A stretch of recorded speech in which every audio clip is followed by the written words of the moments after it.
નમસ્કાર દર્શક મિત્રો, હું અશોક મોદી આપનું સ્વાગત કરું છું કાર્યક્રમ અલ્ટિમેટ વેઇટ લોસમાં. અને મારી સાથે ડૉક્ટર નિધિ ઠક્કર કે જે સ્લિમ એન્ડ સ્માઇલના એક્સપર્ટ ડૉક્ટર છે. આપનું સ્વાગત છે. નમસ્કાર. વેઇટ લોસના એક્સપર્ટ ડૉક્ટર ભાવેશ ઠક્કર કે જેમને ઓબેસિટી વિષયનો અભ્યાસ 1998માં નડિયાદ ખાતે આવેલ JS આયુર્વેદિક કોલેજથી BMS કર્યા પછી પોતાના ક્લિનિકની શરૂઆત કરી હતી.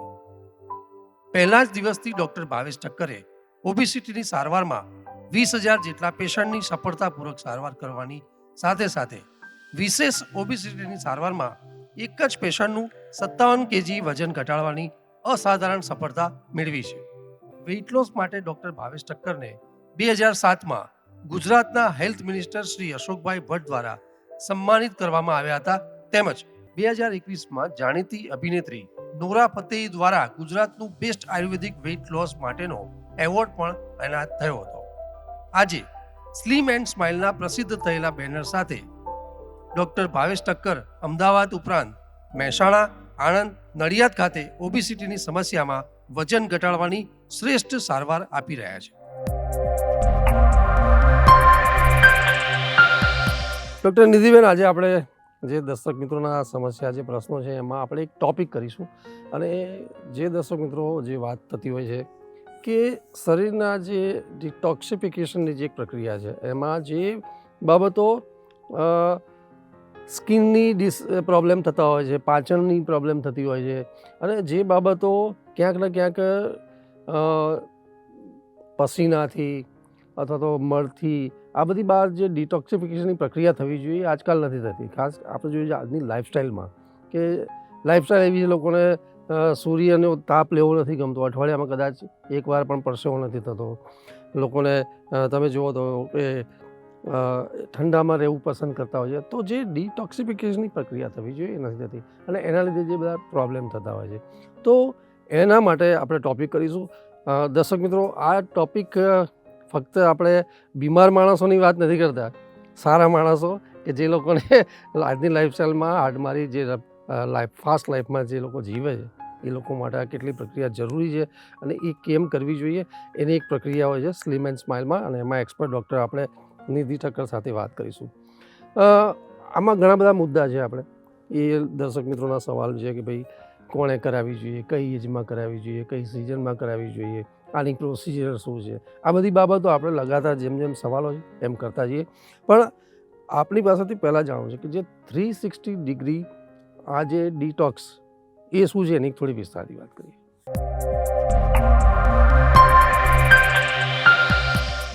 જનરલ અત્યારે ડિટોક્સ શબ્દ બધાએ જ જાણેલો હોય છે કે અત્યારે ડિટોક્સ ઓન એન્ડ ઓફ ક્યારેક કોઈ કરાવતું પણ હોય છે. જે હેલ્થ સાથે સતત કોન્શિયસ રહેતા હોય છે એવા લોકો ડિટોક્સ કરાવતા પણ રહેતા હોય છે. પરંતુ એ ડિટોક્સ છે એ ઓલમોસ્ટ બોવેલ ક્લિન્ઝિંગ પ્રોગ્રામ હોય છે, ઇન્ટેસ્ટિનલ ક્લિન્ઝિંગ પ્રોગ્રામ હોય છે અને તેની સાથે જ ઇન્ટરમિડિયન્ટ ફાસ્ટિંગ થઈ ગયું તે રીતે કરવામાં આવતું હોય છે. પરંતુ આપણે જે ડિટોક્સ થેરાપી કરીએ છીએ તે બોડીના 360 એંગલે, એટલે કે બોડીના દરેકે દરેક ઓર્ગન્સના સેલ્યુલર લેવલ પર રહેલા ટોક્સિન્સને આપણે વોશ આઉટ કરતા હોઈએ છીએ. તેથી જ તેનું નામ 360 ડિગ્રી ડિટોક્સ થેરાપી છે. અને જે કરવાની આ પ્રોસેસ જે છે એની પ્રોસિજર બી જાણીશું આપણી પાસે. ખાસ જે લોકો આપણે જે લોકોને ફાસ્ટિંગ માટે પણ કહેતા હોય છે, નેચરલ વેમાં જે લોકોને ડિટોક્સ નથી થતું અને એના માટે આ ખાસ તો ટૉપિક છે અને એમાં આપણે તબક્કાવાર દરેક એંગલે ચર્ચા કરીએ છીએ. તો 360 ડિટોક્સ એની પ્રોસિજર એની શું છે?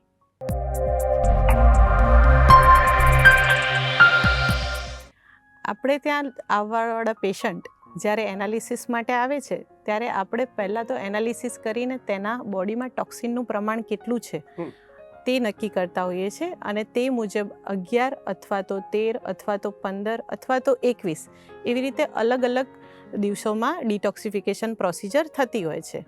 તો એ પ્રોસિજરના મેઇન 4 તબક્કા છે. પ્રથમ તબક્કામાં જ્યારે પેશન્ટનું એનાલિસિસ કરવામાં આવે છે ત્યારે તેનું બોડી કેટલા ટોક્સિન સાથે છે અને તેના બોડીનો મોડ, એટલે કે એસિડિક મોડમાં બોડી છે કે આલ્કલાઇન મોડમાં, તે જ જોવામાં આવે છે. ઓલમોસ્ટ અત્યારની લાઈફસ્ટાઈલ અને ડાયટ સ્ટાઇલ પ્રમાણે એસિડિક મોડમાં બોડી સાથે આવવાવાળા પેશન્ટનો ફ્લો વધારે હોય છે અને એ જ્યારે એસિડિક મોડમાં બોડી હોય છે ત્યારે તેને પર્ટિક્યુલર ડાયટ અને મેડિસિન અને તેની સાથે એક્સરસાઇઝ પ્રોગ્રામ આપવામાં આવે છે, જેના કારણે આપણે તેનો મોડ એસિડ આલ્કલાઇન બેલેન્સ મોડમાં લાવી શકીએ. ત્યારબાદ બીજા તબક્કામાં આપણે એમને ઇન્ટરનલ લ્યુબ્રિકેશન આપતા હોઈએ છીએ, જે આ થેરાપીની મેઇન પ્રોસિજર છે, જેમાં આપણે મેડિકેટેડ ગ્રીથનો યુઝ કરતા હોઈએ છીએ અને તે ગ્રીથ આપણને સેલ્યુલર લેવલ પર જે ટોક્સિન છે તેને ત્યાંથી છૂટા પાડવામાં મદદ કરે છે. ત્યારબાદ ત્રીજા તબક્કામાં આપણે એક્સટર્નલ લ્યુબ્રિકેશન થેરાપી આપતા હોઈએ છીએ, જેમાં ફૂલ બોડી મસાજ અને સ્ટીમ, જેમાં પણ આપણે મેડિસિનલ ઓઇલ અને સ્ટીમિંગનો યુઝ કરતા હોઈએ છીએ.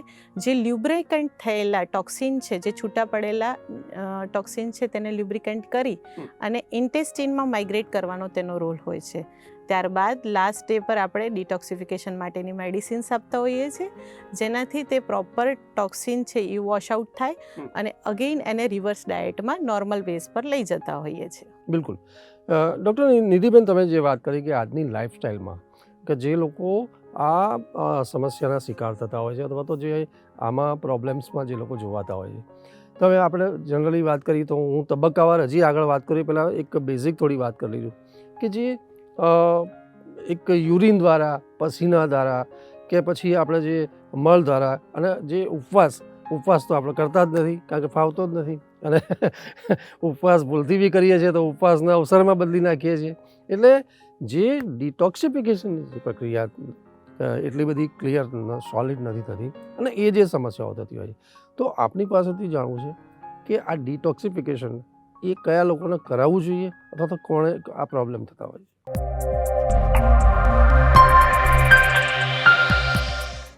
આમ તો સ્વસ્થ લોકો પણ આ ડિટોક્સિફિકેશન કરાવી શકે છે, પરંતુ જે લોકોને ડિટોક્સિફિકેશનની મેઇનલી નીડ છે તેવા લોકોમાં જે સવારે ઉઠતા જ જે લાઇટનેસ, ફ્રેશનેસ બોડીમાં જોઈએ તે નથી હોતી, સ્ટીફનેસ હોય છે, ઇવનિંગ થતાં જ થાક લાગતો હોય છે, ડલનેસ હોય છે કે એનર્જી લેવલ લો હોય છે. જે લોકોને ઘણા વર્ષોથી બીપી, ડાયાબિટીસ, કોલેસ્ટ્રોલ એ પ્રકારની દવાઓ ચાલુ હોય છે, જે લોકોને હોર્મોનલ સાઇટ ડિસફંક્શન હોય કે પીસીઓડી છે, મેનોપોઝલ ચેન્જીસ છે, થાઇરોઇડ છે, તેવા લોકોને પણ આ ડિટોક્સિફિકેશનની નીડ હોય છે. તેના સિવાય gastritis, on end of gas, acidity, constipation રહેતું હોય, સ્કિનની એલર્જી હોય જેમાં સોરાયસિસ છે, એક્ઝિમા છે, તેવા પેશન્ટમાં પણ આનો બહુ સરસ રોલ છે. અને ત્યારબાદ કહીશ તો આર્થરાઇટિસ, વેટ લોસ, જે ઓબેસ પર્સન છે તેને તો બહુ જ સરસ આની ઇફેક્ટ મળતી હોય છે. એટલે આમ જોઈએ તો 360 એંગલે, એટલે કે કોઈ ડિસીઝ એવો નથી કે જેમાં આ ડિટોક્સિફિકેશનથી ફાયદો ના મળે, એવું કહી શકાય. એટલે આ લગભગ હું માનું છું કે દરેક જણે આ ડિટોક્સિફિકેશન કરાવવું જોઈએ. અચ્છા, આપણે 360 ડિગ્રી જે ડિટોક્સની તો ચર્ચા કરીશું પ્રોસેસની, પણ આપણે જે અલગ અલગ લોકોની જે સમસ્યાને આ પ્રોસેસમાં જે આવતા હોય એની વાત કરીએ તો શું દરેક માણસ અથવા તો દરેક પ્રકૃતિના જે તમે વાત કરી કે અલગ અલગ લોકોના જે પ્રકૃતિ છે એ લોકોની અલગ અલગ થેરાપી કરવી પડતી હોય છે આમાં?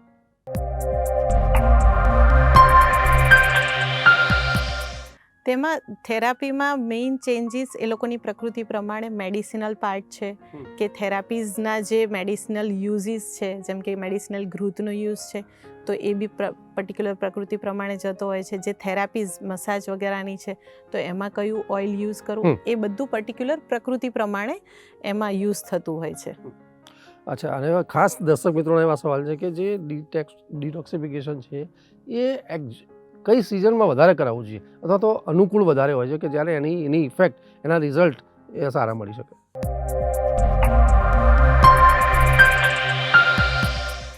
આમ તો ડિટોક્સિફિકેશન જ્યારે નીડ છે ત્યારે કોઈ પણ સિઝનમાં કરાવી શકાય છે ઇફ નીડ છે તો. અધરવાઇઝ તમારે રેજ્યુવિનેશન માટે અથવા તો હેલ્ધી રહેવા માટે કરાવવું છે તો શરદ ઋતુ એના માટે બેસ્ટ પીરિયડ છે. તમે ઓગસ્ટ મહિનાથી કરી અને ફેબ્રુઆરી, માર્ચ મહિના સુધી તે ડિટોક્સિફિકેશનનો મેક્સિમમ ફાયદો લઈ શકો છો. બિલકુલ બિલકુલ. અને આ જે ડિટોક્સિફિકેશનની જે સમસ્યા છે કયા લોકોને વધારે થતી હોય છે? એટલે આઈ મીન ટુ સે કે કઈ એજમાં વધારે જોવાતું હોય છે અથવા તો કઈ એજમાં વધારે કરી શકાય?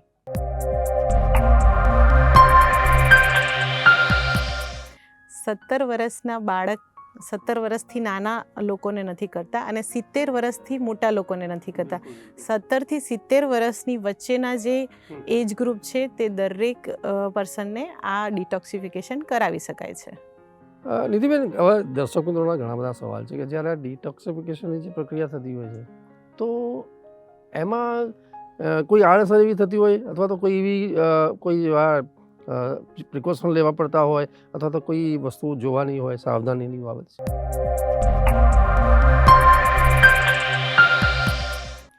બિલકુલ. આમાં પહેલું તો તેની કોઈ પણ આડઅસર નથી, તેમાં કોઈ જ તકલીફ થતી નથી હોતી. હા, જરૂરથી એના રૂલ્સ છે, જેમ કે ડાયટ સ્ટાઇલ મોડિફિકેશન છે, લાઇફસ્ટાઇલ મોડિફિકેશન છે, તે રૂલ્સ અને રિસ્ટ્રિક્શન ફોલો કરવાના હોય છે. અધરવાઇઝ જે ઇફેક્ટ છે એ આપણને 100% ના મળે, પરંતુ તેની કોઈ જ સાઈડ ઇફેક્ટ નથી. તે દરેક જણ હેલ્ધી રહેવા માટે પણ કરાવી શકે છે. બિલકુલ. બીજું નિધિબેન, જે વાત કરીએ છીએ કે જ્યારે ડિટોક્સિફિકેશનની પ્રક્રિયા થતી હોય છે તો એક વન કેન સે કે એક શરીરની ગંદકી બહાર જતી હોય છે, બધા એ બધું એક પ્રોસેસ ક્લિયર થતું હોય છે. સારું, તો એમાં ઇફેક્ટ જે છે એ વેઇટ લોસમાં ક્યાં આવી શકે અથવા તો વેઇટ લોસ કોઈનું ઓછું થઈ ગયું, વધારે થઈ ગયું, કે એમાં 2-5 કિલોનો ફરક પડી ગયો, એવું કંઈ થાય?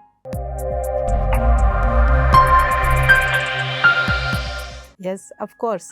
કેમ કે બોડીમાં ટોક્સિનનું જે પાર્ટ વજનનું છે, વેઇટનું છે, તો ડિટોક્સિફિકેશનના પ્રોગ્રામથી તમારા બોડીના વેઇટ પ્રમાણે મિનિમમ 5%થી કરીને 10% સુધીનો વેઇટ રિડ્યુસિંગ થતું હોય છે. કારણ કે જે ટોક્સિન બોડીમાં હેવીનેસ અને ઇન્ટરનલ સ્વેલિંગના ફોર્મમાં જમા હોય કરીને વોશઆઉટ કરતા હોઈએ છીએ, તો ઓફકોર્સ એ આપણને જેટલા પ્રમાણમાં ટોક્સિન વોશઆઉટ થઈ રહ્યા છે તેટલું વેટ લોસ અને ઇંચ લોસ આપણને તેમાં મળી શકે છે.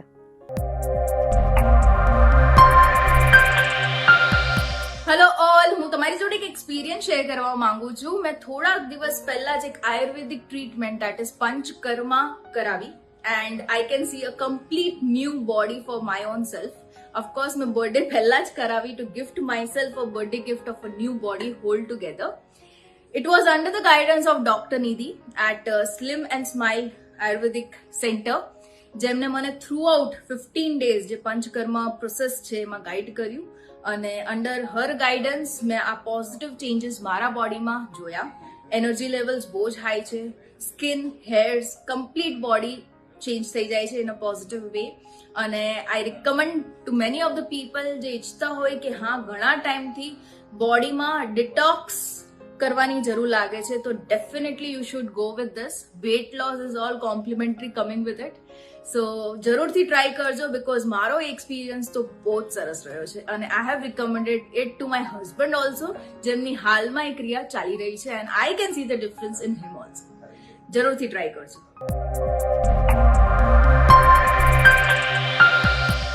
આપણે એના ફાયદાની વાત કરીએ કે દર્શક મિત્રોનો જે મેઇન જે એમનો ગોલ છે કે જે રુચિ છે એમાં કે 360 ડિગ્રી જે પ્રોસેસ છે ડિટોક્સિફિકેશનની, એના ફાયદાની વાત કરીએ તો એના ફાયદા વધારે લઈ શકાય અથવા તો જે નુકસાન કયા થયા હોય છે એમાં આપણને કેટલો બેનિફિટ મળી શકે? જ્યારે 360 ડિગ્રી ડિટોક્સ થેરાપી કરવામાં આવે છે ત્યારે પહેલો જ ફાયદો ડ્યુરિંગ ધ પ્રોસિજર આપણને બોડીમાં લાઇટનેસ છે, ફ્રેશનેસ છે, જે ડે દરમિયાન તમે કામ કરવાથી થાકી જતા હો તે પોર્શન ઓછો થતો જાય છે. વેટ લોસ મળતું હોય છે એટલે બોડી એનર્જેટિક ફીલ કરે છે. અને જે ડિસીઝની વાત કરું હું તો જે લોકોને બીપી છે, ડાયાબિટીસ છે, કોલેસ્ટ્રોલ છે, તે લોકોના સ્કેલ પર ડિફરન્સ જોવા મળતો હોય છે કે બિફોર આફ્ટર બી અમે લોકો એના એનાલિસિસ વગેરે કરાવતા હોઈએ છીએ, તો તે પણ એમને રિડ્યુસિંગ ડોઝમાં મેડિસિન જઈને બંધ કરાવી શકાતી હોય છે. તેના સિવાય જે લોકોને હોર્મોનલ ડિસ્ટર્બન્સ છે કે જે થાઇરોઇડ રિલેટેડ છે, પીસીઓડી છે, પીએમએસ ચેન્જીસના કારણે સ્ટ્રેસ છે કે મૂડ સ્વિંગ છે, તે બધા જ લક્ષણોમાં આપણને ડિફરન્સ દેખાતો હોય છે બિફોર આફ્ટરમાં. અને તેના ખૂબ સારા રિવ્યૂ મળે છે કે ના. અને જે લોકોને ડે દરમિયાન કંઈ પણ ખાવાથી ગેસ્ટ્રાઇટિસ થયું, માઇગ્રેન ઓન એન્ડ ઓફ થતું હોય, તો જ્યારે ડિટોક્સ થતું હોય તો આ બધું જ જ્યારે ટોક્સિન બોડીમાં ટોક્સિનનો ફ્લો વધારે છે ત્યારે આ બધા કારણોનું ઓન એન્ડ ઓફ આવવાનું છે. તો એ અગેઇન આપણને તેમાંથી આપણે બહાર આવી શકીએ છીએ કે તમે કંઈ પણ બહાર ખવાઈ ગયું છે તો એસિડિટી એઝ સચ તરત થઈ ગઈ કે ગેસીસ થયું, કોન્સ્ટિપેશન રેગ્યુલર રહેતું હોય. જે લોકોને સ્કિનમાં એલર્જી છે તો એમાં પણ આપણને સ્કિન લ્યુબ્રિકન્ટ ઇફેક્ટ આપે છે, એટલે સ્કિન ડ્રાયનેસના કારણે જે એલર્જી, ડ્રાય એક્ઝિમા વગેરે રહેતું હોય છે તો એમાં પણ આપણને ડિફરન્સ બિફોર આફ્ટરમાં જોવા મળે છે, કારણ કે આપણે ઇન્ટરનલ લ્યુબ્રિકેશન પણ આપતા હોઈએ છીએ અને એક્સટર્નલ લ્યુબ્રિકેશન પણ આપતા હોઈએ છીએ. તો આ બંને લ્યુબ્રિકેશનની ઇફેક્ટ આપણને સ્કિન પર દેખાતી હોય છે. તેના સિવાય આપણે વાત કરીએ તો ઇમ્યુનિટી બૂસ્ટઅપ આમાં સારા એવા પ્રમાણમાં થતી હોય છે કે જે લોકોને શરદી, કફ, તાવ વારે ઘડીએ જે આવતા હોય છે ઓન એન્ડ ઓફ, આપણે કહેતા હોઈએ છીએ કે વાયરલ ઇન્ફેક્શન હમણાં જ થયું હતું ને ફરી થયું, તો એ ઇમ્યુનિટી લો જવાનું મુખ્ય કારણ છે ટોક્સિન્સ, કે બોડીમાં ટોક્સિન્સનો ફ્લો વધારે છે એટલે આપણી ઇમ્યુનિટી સિસ્ટમ જે નોર્મલ કામ કરવી જોઈએ તે નથી કરી શકતી. તો એ પણ એક મેઇન ફાયદો આપણને મળતો હોય છે કે ઇમ્યુનિટી બૂસ્ટઅપ થતી હોય છે ને જે ઓન એન્ડ ઓફ ફીવર થવો કે તાવ આવવો, શરદી કફ થવું તેનું પ્રમાણ ઘણું ઓછું થઈ જતું હોય છે. બિલકુલ. ડૉક્ટર નિધિબેન, જે ઇન્ટરેસ્ટ છે દર્શક મિત્રોનો કે જ્યારે આ પ્રક્રિયા ચાલતું હોય અથવા તો જ્યારે આ એક ટ્રીટમેન્ટ ઓન હોય ત્યારે એ દિવસોમાં જે માત્રા છે, આહારની કઈ બાબત છે, પાણી કેટલું પીવું અથવા તો બીજા ડાયટ પ્લાન છે, એમાં શું ધ્યાન રાખવાની બાબત છે, તો એમાં શું કહેવું?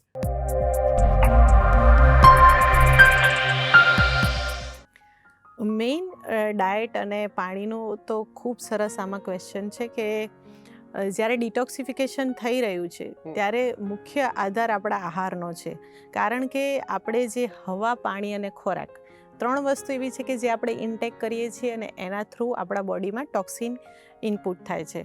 તો જ્યારે ટોક્સિન ઇનપુટ થવાનું આપણે આઉટપુટ કરવું છે તો પહેલાં તો એ જે આહાર લઈએ છીએ તેમાં ટોક્સિન બિલકુલ બી ના આવે એ રીતનો અમે આલ્કલાઇન ડાયટ આપતા હોઈએ છીએ કે જે પર્ટિક્યુલર ડિટોક્સ માટે ફેવરેબલ હોય. અને પાણી તો જે ડિટોક્સ વોટર તરીકે આજકાલ બધા જ ઘણા અલગ અલગ પાણીના પ્રયોગો ચાલે છે, પરંતુ ડિટોક્સ માટે પર્ટિક્યુલર તમે જે પાણી પીઓ છો તે અડધું ઉકાળેલું પાણી અગર જો પીઓ તો બી એ શરીરને સારા એવા પ્રમાણમાં ડિટોક્સમાં મદદરૂપ થતું હોય છે. બાકી જે બહારના જંક છે વગેરે છે એ બધું અમે અવોઇડ કરાવતા હોઈએ છીએ અને પર્ટિક્યુલર દરેકની પ્રકૃતિ પ્રમાણે અમે ડાયટ પ્લાન આપતા હોઈએ છીએ. એ પછી નિધિબેન, જે વાત છે કે ભાઈ આ દરમિયાન જે બાબતો ધ્યાનમાં રાખવાની છે અથવા તો સાવધાની છે, ડૉક્ટર્સ પોઈન્ટ ઓફ વ્યૂ અને જે ટ્રીટમેન્ટ કરાવતા હોય લોકો, એ બંને લોકોએ આમાં કોઈ ખાસ એવી સાવધાની અથવા તો અવેરનેસ ખાસ જરૂરી એવી કોઈ બાબત હોય?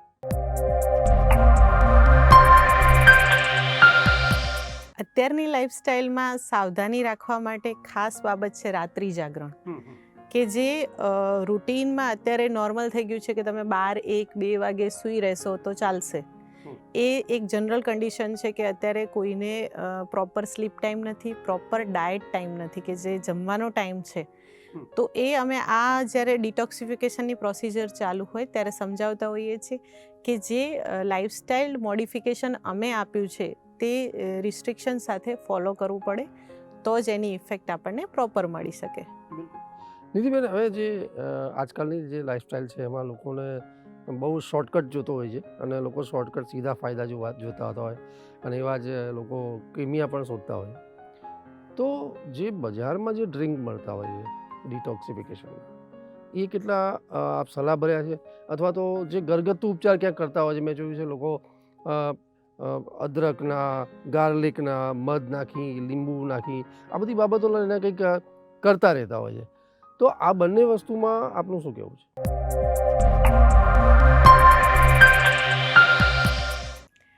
એકચ્યુઅલી જે બહારના ડ્રિંક આવે છે તેને તો હું બિલકુલ પ્રિફર નથી કરતી, કે એ જ્યારે રેડીમેડ ડ્રિંક છે તો એઝ સચ તેમાં પ્રિઝર્વેટિવ વગેરે રાખવું જ પડતું હોય છે અને તે ખરેખર તમારા લેવા કાજે છે કે નહીં તે પર્ટિક્યુલર તમે અંડર ઓબ્ઝર્વેશન, કોઈ ડૉક્ટરના અંડર ઓબ્ઝર્વેશન માટે લો છો તો ઓકે છે, અધરવાઇઝ જાતે પ્રયોગો ના કરવા જોઈએ. અને તેના સાથે તમે જે કહ્યું કે ઘરના ડ્રિંકની વાત છે કે જે જાતે જ લોકો મધનું પાણી છે કે આદુનું પાણી છે કે એ પીતા હોય છે, તો એમાં પણ હું કહીશ કે હંમેશા કોઈ પણ પ્રયોગ વોટ્સએપ, ઇન્સ્ટાગ્રામ કે તેમાં જોઈને ના કરવા જોઈએ. દરેકની પ્રકૃતિ અલગ છે અને દરેકની બોડી ટેન્ડન્સી અલગ છે. તો તમે હંમેશા કોઈ પણ પ્રયોગ કરો તો એ ડૉક્ટરના અંડર ઓબ્ઝર્વેશનમાં કરો અને સાચી સલાહ મુજબ કરો. બિલકુલ.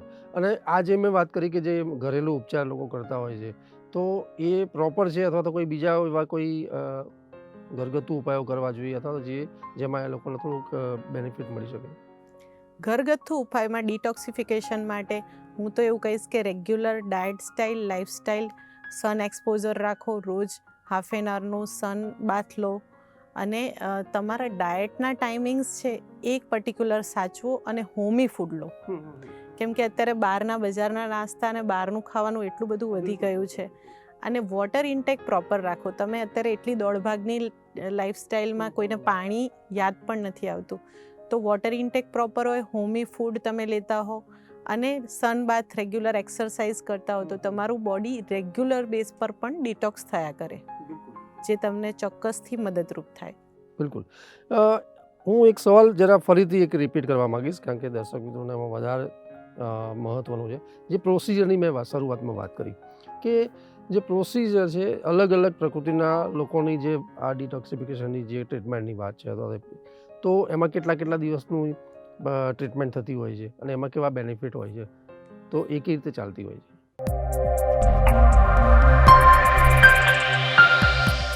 ડિટોક્સિફિકેશનની થેરાપીમાં પર્ટિક્યુલર પહેલાં તો એનાલિસિસ કરવાથી અમને ખ્યાલ આવે છે કે ટોક્સિનનો ફ્લો કેટલો છે. ટોક્સિનના ફ્લો પ્રમાણે અગેઇન આપણે જે વાત કરીએ એ પ્રમાણે કોઈને એવું છે હેલ્થ કોન્શિયસ છે અને તે ઓન એન્ડ ઓફ બોડીને હેલ્ધી રાખવા માટે એફર્ટ કરે છે, તો તેનો 11 ડેઝ ઇઝ ઓકે પ્રોગ્રામ, કે 11 ડેઝમાં તેમને ડિટોક્સિફિકેશન થઈ જતું હોય છે. એનાથી ઓપોઝિટ જ્યારે કોઈ સેડેન્ટિવ લાઇફસ્ટાઇલમાંથી આવે છે ને તે હેલ્થ પ્રત્યે બિલકુલ બી અવેર નથી, તો તેને અગેઇન 21 ડેઝની સાયકલ એમાં કરવી પડતી હોય છે. બિલકુલ. ડૉક્ટર નિધિબેન, જે આપણે 360 ડિટોક્સની જે વાત કરીએ છીએ એ પ્રોસેસ કરાયા પછી એક રેગ્યુલર રૂટીન લાઈફમાં વ્યક્તિની જે લાઈફસ્ટાઈલ છે એમાં નેચરલ વેમાં આ બધી બાબતો નેચરલ વેમાં કઈ રીતે બની શકે અથવા તો એ પિકઅપ કરી શકે, તો એની માટેના કોઈ પ્રયત્ન અથવા તો એને ફરીથી આ પ્રોસિજરમાં ના આવવું પડતું હોય અથવા તો એને કઈ બાબતો બીજી ધ્યાન રાખવી જોઈએ?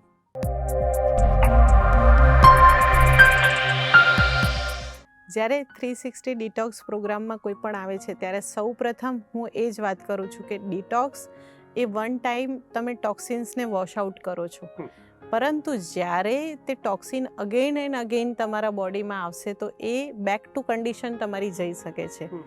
તો દરેકની પ્રકૃતિ પ્રમાણે એ લોકોના માટે અમુક જે જરૂરી પરિબળો હોય છે કે તમારા માટે આ ડાયટ સ્યુટેબલ છે તો તમારે એના પર વધારે એ કરવું પડે. તો એ પ્રમાણે ડાયટ સ્ટાઇલ અને લાઇફસ્ટાઇલ, જે અત્યારે જમવાના ટાઈમિંગ છે કે બપોરે 2, 2:30, 3 વાગે પણ લોકો જમતા હોય છે, એકચ્યુઅલી આપણી ડાયજેશનની સાયકલ છે એ 12 o'clockથી 1 o'clock સુધીમાં જો તમે જમવાનું લો લંચ ટાઈમ, તો પ્રોપર ડાયજેસ્ટ થતું હોય છે ને એ એનર્જીમાં કન્વર્ટ થતું હોય છે. અગેઇન રાત્રે બી એ જ છે કે રાત્રે ડિનર ટાઈમ 9થી 10 વાગ્યાનો જ્યારે થતો હોય ને પછી તરત જ તમે સુપાઇન પોઝિશનમાં આવી જતા હોય તો અગેઇન એ ઇન્ડાઇજેશન ક્રિએટ કરતું હોય. એટલે જે લોકોને ડિટોક્સિફિકેશનમાં આવું છે અથવા તો જે લોકોને જાતે જ કેર કરવી છે તે લોકોએ પહેલું તો ડાયટ ને લાઇફસ્ટાઇલ મોડિફિકેશન કરવું જ જોઈએ, તો જ ડિટોક્સિફિકેશન પણ તમને હેલ્પ કરી શકે.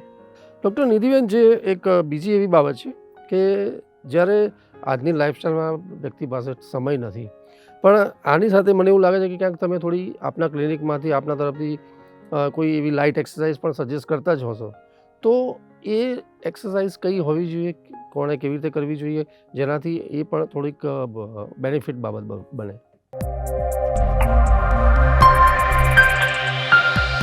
જ્યારે એક્સરસાઇઝની વાત આવે છે ત્યારે સૌથી સારી એક્સરસાઇઝ છે 30 મિનિટ વોક.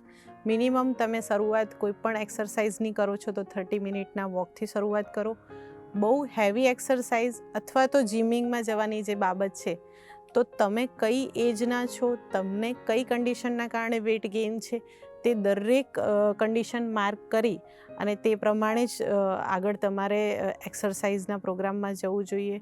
અમારે ત્યારે એક એવું રિસર્ચ છે કે જે પ્રમાણે અમે ડિટોક્સિફિકેશન માટે આવતા હોય પેશન્ટ, તો ઘણા એવા પેશન્ટ છે કે જે 40+ એજ થતી હોય અને તે લોકોમાં જ્યારે ટોક્સિન્સનો ફ્લો હોય અને એકદમ જ જ્યારે રિપોર્ટ્સ વગેરે કરાવે ત્યારે એમાં કોલેસ્ટ્રોલનો વધારે આવ્યું કે સુગર વધારે આવ્યું તો ડાયરેક્ટ જ જીમિંગ સ્ટાર્ટ કરી દેતા હોય કે એ લોકોને બહુ જ એવું હોય કે મારે જલ્દી વેટ લોસ કરી દેવું છે અને મારે આ ક્રાઇટેરિયામાં નોર્મલમાં આવી જવું છે. તો જ્યારે 40 યરની એજ સુધી તમે સેડેન્ટિવ લાઇફસ્ટાઇલમાં રહ્યા છો, ટોક્સિન્સનો ફ્લો બોડીમાં જ્યારે તમે હવા, પાણી, ખોરાક દ્વારા આટલા વર્ષોથી લો છો ત્યારે મેઇનલી આપણા લંગ્સમાં, કોલોનમાં અને તમારા ઇન્ટેસ્ટિનમાં મેજોરિટી જે ટોક્સિન્સ છે એ ભરાયેલા છે. તો જ્યારે તમે એકદમ જ જ્યારે એક્સરસાઇઝમાં જાઓ છો અને એ બી ફાસ્ટ એક્સરસાઇઝમાં જાઓ છો ત્યારે એ ટોક્સિન્સ ફેલાય છે અને એ ફેલાવાના કારણે ઘણીવાર કોઈ ડિસીઝ અથવા તો કોઈ સિમ્ટમ્સમાં પરિણમે છે. તો એવું બિલકુલ ના કરવું જોઈએ. અગર તમે સેડેન્ટિવ છો તો તમારે નોર્મલ એક્સરસાઇઝથી ચાલુ કરો, યા તો ડિટોક્સિફિકેશનમાં જાઓ તો તમે પછી હેવી એક્સરસાઇઝ પણ કરી શકો છો. ડૉક્ટર નિધિબેન, આપનો ખૂબ ખૂબ આભાર અને ધન્યવાદ કે આજે ખૂબ સરસ ટૉપિક કર્યો હતો આપણે, અને જે ડિટોક્સિફિકેશનની જે પ્રક્રિયામાં એક શરીરને શુદ્ધિકરણની જે બાબત હતી અને શરૂઆતમાં કહ્યું એમ કે બીમાર માણસો જ નહીં પણ એક હેલ્ધી માણસો માટે પણ આ પ્રક્રિયા કેટલી જરૂરી છે અને આજની લાઈફસ્ટાઈલમાં કેવા એ પ્રોબ્લેમ અથવા તો એ કેટલા બેનિફિટ કરી શકે તો એની માટે વાત હતી. આઈ થિંક ઘણા બધા બીજા પણ સવાલ છે આપણી પાસે દર્શક મિત્રોના, અને જે એની બીજી ઘણી ડિટેલ્સમાં પણ વાત કરવી છે પણ સમયની મર્યાદા છે. નેક્સ્ટ એપિસોડમાં આપણે આપણા બીજા સવાલો અને એના પ્રશ્નોના સમાધાન સાથે ફરી મળીશું. ત્યાં સુધી રજા આપશો. નમસ્કાર.